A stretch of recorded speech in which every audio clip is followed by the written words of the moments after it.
چې په ما د خواخې څه حق دی، په ما باندې د سخر څه حق دی. دا سخر خواخې ورته داسې نه ښکاري لکه ټیپر او ګازرې، یو سپک نظر ورته کوي چې یو زنانه دا حق نه پیژني. او ډېر کله ته زموږ د دور کې دا یو عجیب فتنه به دي ته ووایو، دا فتنه ده او جهالت دی چې د دنیا د ډیګرو په لحاظ تعلیمونه ډیر شو،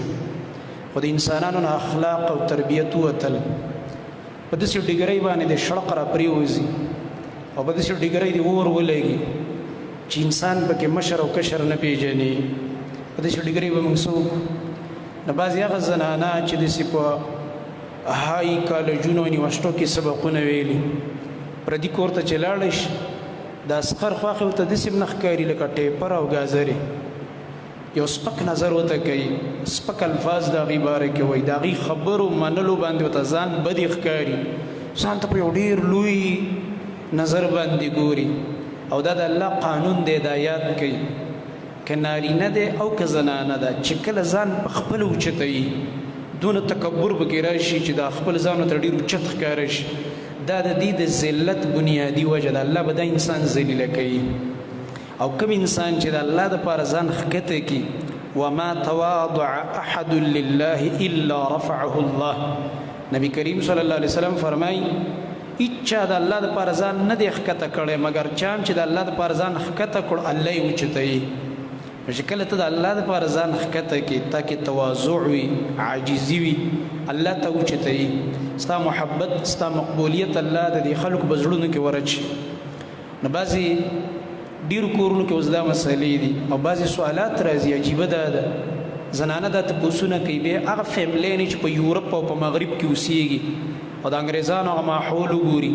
چېرې دلته خو 13 کالو ته چې هلک او جینۍ عمر ورسي خو پلار مور دا خدمت مدمت نشته، تصور نشته، د هغوی خانداني نظام د هغوی تباه دی. دې وجې نه یورپ او مغرب والا زموږ په دې خانداني نظام پسې پسخېږي چې دوی لا پکې دا وایي دا مې تره دی او دا مې پلار او دا مې مور او دا مې رور او دا مې ماما او دا مې ترور ده. دا خبرې هغوی نه پېژني، خاندي دې پورې. هغوی دا رښتې مشتې د دې تقدس هلته ختم شوی دی. په دې وجې نه موږ او تاسو کې چې کوم خلک هلته په هغه معاشره کې اوسېږي د هغې هغه پیښې کوي، نو په دې بنا باندې هغوی چې پردي کور ته کله واده شي داسې جینکۍ نو بیا د سخر خواښې خدمت خو لا په ځای پرېږده، الټه ورته سپک نظر کوي. بیا دا سوالات هم کوي چې په ما د خواښې څه حق دی، په ما باندې د سخر څه حق دی. حالانکې که موږ او تاسو وګورو د قرآن او سنت نصوصو ته او عام دلایلو ته زموږ په دین کې د مشرانو اکرام شته که نشته؟ مشر پردی مشر چې زما سره شته نه ده، خو مشر دی، نارینه دی یا یو مشره زنانه ده. زموږ اسلام موږ ته دا حکم کوي چې د دې مشر به څه کې احترام یې وکړه، ادب یې وکړه، او که د خدمت ضرورت وي اگر چې ستا رشته دار هم نه دی خو خدمت یې وکړه، به دې الله خوشحالېږي. چې د یو پردي مشر په خدمت باندې الله تعالی رضا کېږي، ته د هغې یو خدمت وکړې نو دا خو د خاوند پلار دی او دا د خاوند مور ده، دا ستا سخر او خواښې چې دي، نو د دې په خدمت به تانه الله نه خوشحالېږي او یا د دې په بېدبۍ به تاله الله عذاب نه درکوي او تا به الله نه سپکوي او نه به دې ذلیله کوي. ولې به داسې نه کېږي؟ او بله دا ده چې کله زنانه د خپل پلار د کور نه راوځي نو دې هم دقه شان د خپل سخر ته دې وګوري، د دې په شان یو پلار دې پرېښودو، او دغه خواښې ته دې وګوري د دې په شان یو مور و هغه دې پرېښوده، نو د هغوی هغه مینه محبت دې اوس دوی له ورکړي.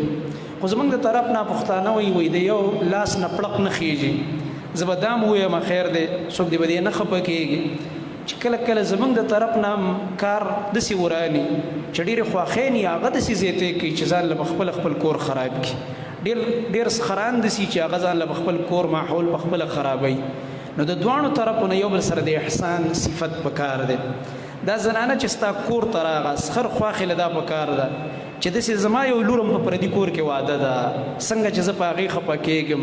که هغې ته څوک سپکه خبره وکړي، بېعزتي وکړي، ما ته پې درد رارسي، نو دا زما انګور دې ته به زه د هغه لور په نظر وګورم چې زما کور نه وتلې ده، نو زه به هم دې ته دک درد او تکلیف نه ور رسوم، زه به د دې احترام کوم، زه به د دې د عزت خیال ساتم. نو په کار دا ده چې موږ د دواړو طرفو نه رویه برابره کړو. ډېر کله ته داسې وي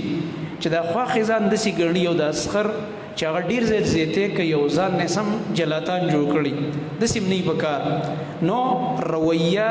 اسلامي انساني حقوق او دا رویې دا موږ له یادول پکار